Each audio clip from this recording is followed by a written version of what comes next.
Les musiciens de Brême. Un meunier possédait un âne qui, durant de longues années, avait inlassablement porté des sacs au moulin, mais dont les forces commençaient à décliner. Il devenait de plus en plus inapte au travail. Son maître songea à s'en débarrasser. L'âne se rendit compte qu'un vent défavorable commençait à souffler pour lui et il s'enfuit. Il prit la route de Brême. Il pensait qu'il pourrait y devenir musicien au service de la municipalité. Sur son chemin, il rencontra un chien de chasse qui s'était couché là. Il gémissait comme quelqu'un qui a tant couru que la mort le guette. « Alors, Taito, pourquoi jappes-tu comme ça ?» demanda l'âne. « Oh, dit le chien, parce que je suis vieux, parce que je m'alourdis chaque jour un peu plus, parce que je ne peux plus chasser, mon maître veut me tuer. Je me suis enfui. Mais comment gagner mon pain maintenant ? » « Sais-tu, dit l'âne, je vais à Brême pour y devenir musicien. Viens avec moi et fais-toi engager dans l'orchestre municipal. Je jouerai du luth et toi de la timbale. » Le chien accepta avec joie et ils repartirent de compagnie. Bientôt, ils virent un chat sur la route qui était triste, comme 3 jours de pluie. « Eh bien, qu'est-ce qui va de travers, vieux Ramina Groggy ?» demanda l'âne. « Comment être joyeux quand il y va de sa vie ?» répondit le chat. « Parce que je deviens vieux, que mes dents s'usent et que je me tiens plus souvent à rêver derrière le poêle qu'à courir après les souris, ma maîtresse a voulu me noyer. J'ai bien réussi à me sauver, mais je ne sais que faire. Où aller ? Viens à Brême avec nous.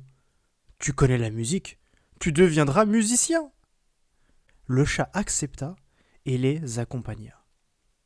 Les 3 fugitifs arrivèrent à une ferme. Le coq de la maison était perché en haut du portail et criait de toutes ses forces. « Tu cries à nous casser les oreilles !» dit l'âne. « Que t'arrive-t-il donc ?»« J'ai annoncé le beau temps, » répondit le coq, « parce que c'est le jour où la Vierge lave la chemise de l'enfant Jésus et va la faire sécher. Mais, comme pour demain dimanche il doit venir des invités, la fermière a été sans pitié. Elle a dit à la cuisinière qu'elle voulait me manger demain, et c'est ce soir qu'on doit me couper le cou. Alors je crie à plein gosier, pendant que je puis le faire encore. »« Hé, quoi ? Chante clair !» dit l'âne. « Viens donc avec nous. Nous allons à Brême. Tu trouveras n'importe où quelque chose de préférable à ta mort.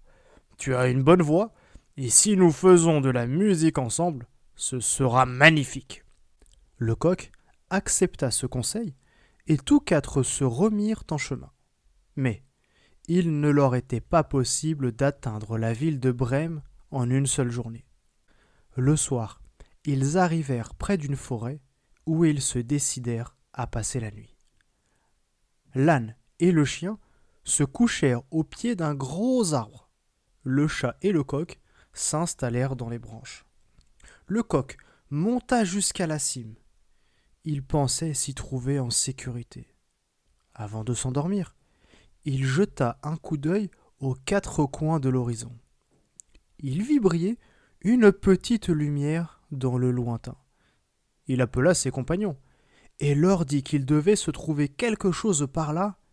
On y voyait de la lumière. L'âne dit « Levons-nous et allons-y. Ici, le gîte et le couvert ne sont pas bons. » Le chien songea que quelques os, avec de la viande autour, lui feraient du bien. Ils se mirent donc en route en direction de la lumière et la virent grandir au fur et à mesure qu'ils avançaient. Finalement, ils arrivèrent devant une maison brillamment éclairée qui était le repère d'une bande de voleurs. L'âne, qui était le plus grand, s'approcha de la fenêtre et regarda à l'intérieur. « Que vois-tu, Grison ?»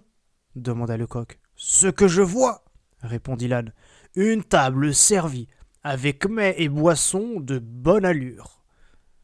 Des voleurs y sont assis et sont en train de se régaler. »« Voilà ce qu'il nous faudrait, » répartit le coq. « Eh oui, » dit l'âne, « si seulement nous y étions !»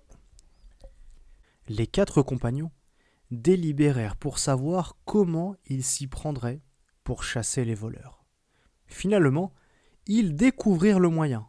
L'âne appuierait ses pattes de devant sur le bord de la fenêtre, le chien sauterait sur son dos et le chat par-dessus. Le coq se pencherait sur la tête du chat. Quand ils se furent ainsi installés, à un signal donné, ils commencèrent leur musique.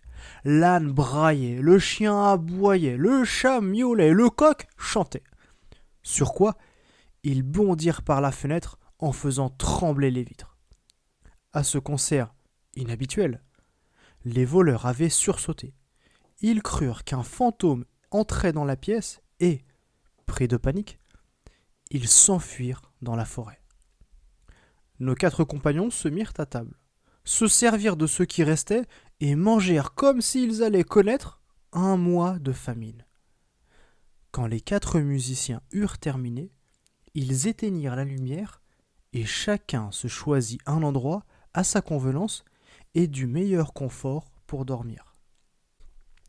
L'âne se coucha sur le fumier, le chien derrière la porte, le chat près du poêle et le coq se percha au poulailler.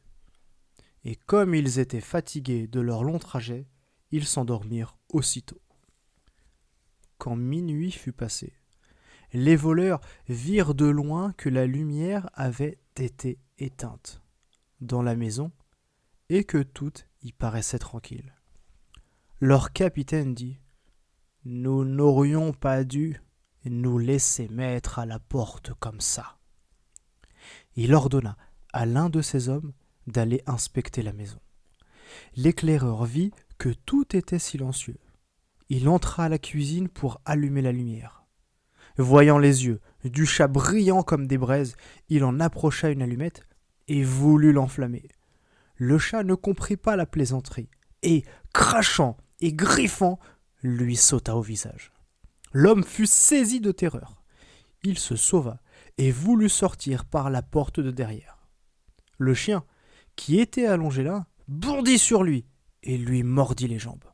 Et quand le voleur se mit à courir à travers la cour, passant par-dessus le tas de fumier, l'âne lui expédia un magistral coup de sabot.